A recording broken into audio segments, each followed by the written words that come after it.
terlebih dahulu untuk ketua kelas. Jesse, silakan dipimpin doanya. Baik, sebelum memulai pembelajaran hari ini, ada baiknya kita berdoa menurut Allah dan percaya masing-masing. Berdoa sesuai. Oke, terima kasih Jesse. Sekarang Ibu akan absen. Yang pertama, Desina. Hadir, Bu. Selanjutnya, Yosi. Hadir, Bu. Priscilia. Hadir, Bu.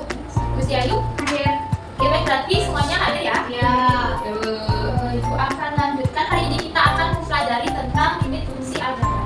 Jadi bisa kalian lihat di slide. Untuk hari ini kita akan mempelajari mengenai sifat-sifat limit fungsi aljabar di satu titik dan cara menentukan limit fungsi aljabar di satu titik. Jadi untuk tujuan pembelajaran hari ini, Ibu harapkan kalian dapat memahami dan membedakan apa saja sifat-sifat dari limit fungsi aljabar dan kalian dapat menentukan cara mencari nilai limit fungsi aljabar di satu titik. Jadi sekarang Ibu akan jelaskan materi yang pertama mengenai sifat-sifat limit fungsi aljabar. Itu yang pertama ada limit K untuk X mendekati A sama dengan K. Yang sifat yang pertama itu merupakan limit dari fungsi konstan. Yang kedua, sifat yang kedua itu merupakan limit X mendekati A sama dengan A, di mana nilai X-nya itu sama dengan A. Untuk sifat yang kelima itu ada limit perkalian dua fungsi. Perlu kita sedikit ya. Selanjutnya itu ada sifat yang selanjutnya, sifat yang keenam itu ada pembagian dari dua fungsi yang dimana syaratnya itu limit fungsi Gx dengan X mendekati A itu tidak boleh sama dengan 0. Kemudian untuk sifat yang ke-8 itu ada sifat limit akar dari fx, akar pangkat n. Kemudian untuk nilai fx-nya itu lebih dari 0 dan n itu 5 syaratnya. Dan lebih paham, Ibu akan berikan salah satu contoh soal. Nah, dari contoh yang Ibu berikan ini, dari kalian ada yang bisa menjawab itu merupakan sifat limit yang keberapa? Dengan melihat dari slide. Yang ketiga, Bu. Oke, yang ketiga. Ya. Terus untuk sifat-sifat yang lain Ibu akan berikan. Perhatikan ya. Ada orang yang mau menjawab nomor 1 dan nomor 2? Silakan. Jesse? Silakan. Jadi nomor 1. Coba Pak Des. Ya. Oke, bisa aja sekarang. Tapi sebelum itu, yang sifat yang pertama, contoh yang ini menggunakan sifat yang keberapa? Yang keempat. Oke, silakan. Bisa jelaskan bentuknya. Bentuknya.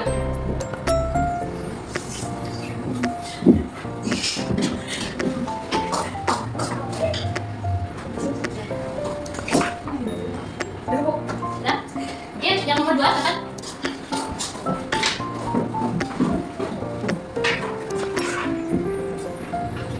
Silakan. Yang nomor 1. Ada tempat? Saya. Oke, silakan.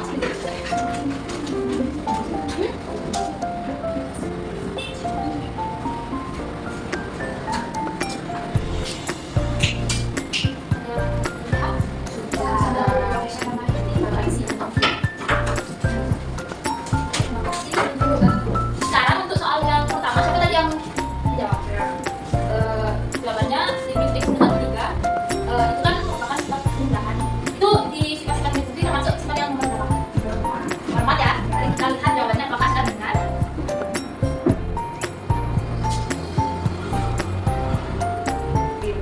Benar ya? Selanjutnya untuk soal yang kedua, siapa yang jawab soal kedua? Saya, Bu. Sebelum Ibu melihat jawaban di sini, ada yang memiliki pendapat berbeda. Ibu akan tunjuk saja ya. Jadi Ibu tunjuk Anggi, silakan Anggi.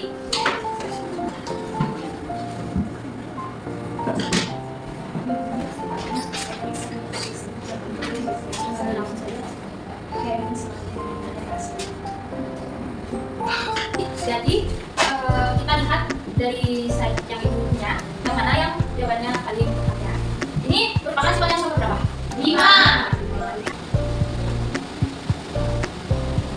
Jadi jawaban yang tepat itu adalah dari jawaban untuk Desi X pangkat 3 itu, karena ini yang saya jelaskan itu merupakan mencari berapa bentuk, untuk mencari bentuk limitnya saja untuk penjabarannya, belum untuk menghitung.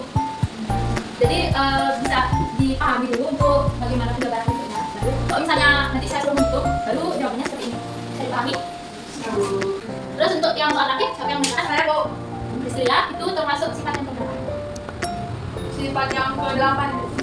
Ke-8 ya. Kita lihat. Benar ya? Jadi tepuk tangan ya.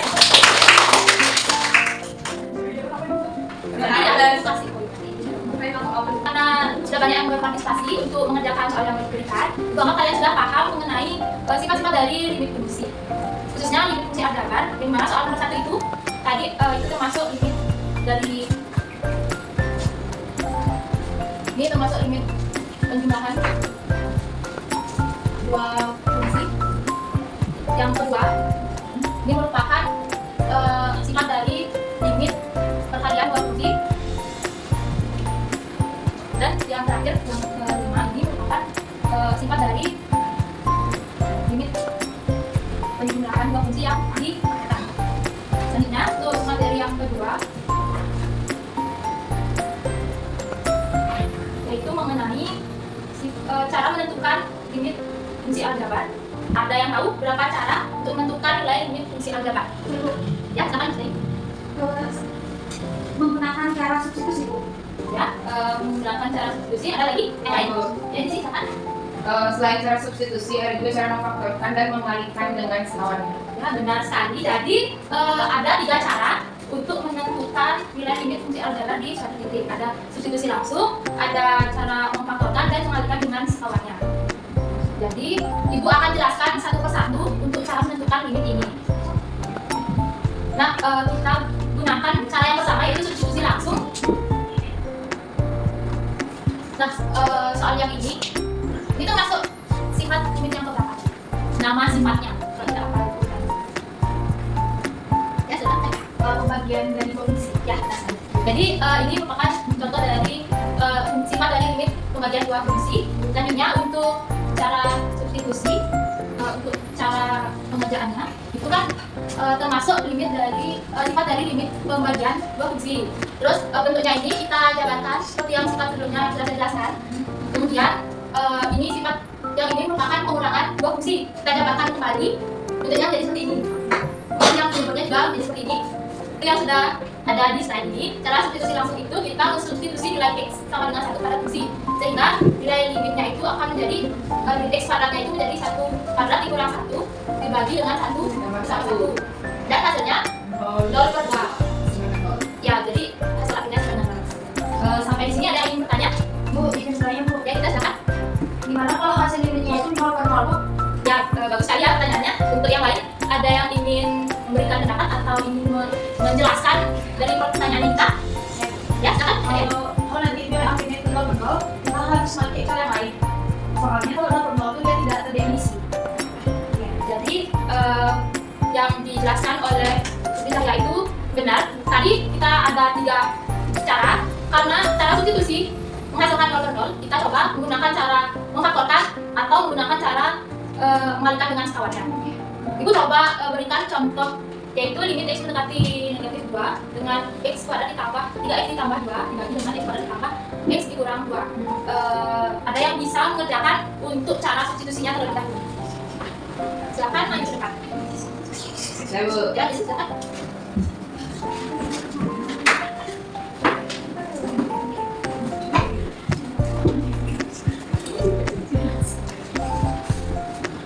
Nah, karena ini hasilnya merupakan 0/0, jadi kita coba gunakan cara yang lain. Ada yang bisa membantu untuk mengerjakan dengan cara yang lain? Ya, bisa Ibu. Ya, silakan kita.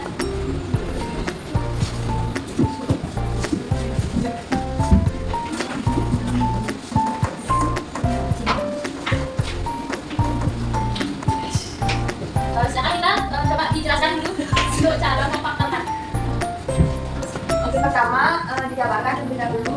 Kemudian ini ada elemen yang sama, bisa kita coret, disederhanakan jadi seperti ini. Kemudian tinggal dioperasikan dan dapat hasilnya. Dari yang sudah dijelaskan oleh kita, ada yang ingin ditanyakan? Siap, tidak. Bel sudah berbunyi, jadi itu tandanya kita makan. Ya, sebelum Ibu menutup pembelajaran hari ini, ada yang bisa menyimpulkan apa yang sudah kita pelajari hari ini? Saya Bu, sampai ya. Oke, bisa ya. Hari ini kita sudah belajar mengenai sifat limit fungsi aljabar di suatu titik, Ibu. Oke, terima kasih Priscilla. Untuk yang lain ada yang ditambahkan? Yang di silakan. Ibu, selain memahami sifat dan fungsi aljabar, kita juga sudah mempelajari tentang berbagai dari fungsi aljabar dan cara mensolusikan dalam paparan. Oke, terima kasih lagi dan juga Priscilla. Jadi hari ini kita sudah mempelajari sifat-sifat dan cara menentukan limit fungsi aljabar di suatu titik. Untuk cara yang terakhir, cara mengajar dengan sekawannya itu, karena kita belum sempat membahas hari ini, kita lanjutkan minggu depan. Tolong pelajari. Untuk mengakhiri pembelajaran hari ini, ketua kelas silahkan memimpin doa. Baik, sebelum mengakhiri pembelajaran hari ini, baik kita berdoa untuk kembali percaya sosial berdoa susah. Oke, terima kasih. Jangan lupa dipelajari ya. Ibu tutup pembelajaran hari ini dengan menghasilkan pesan santi. Om Santi, Santi, Santi, Om. Terima kasih. Sampai jumpa.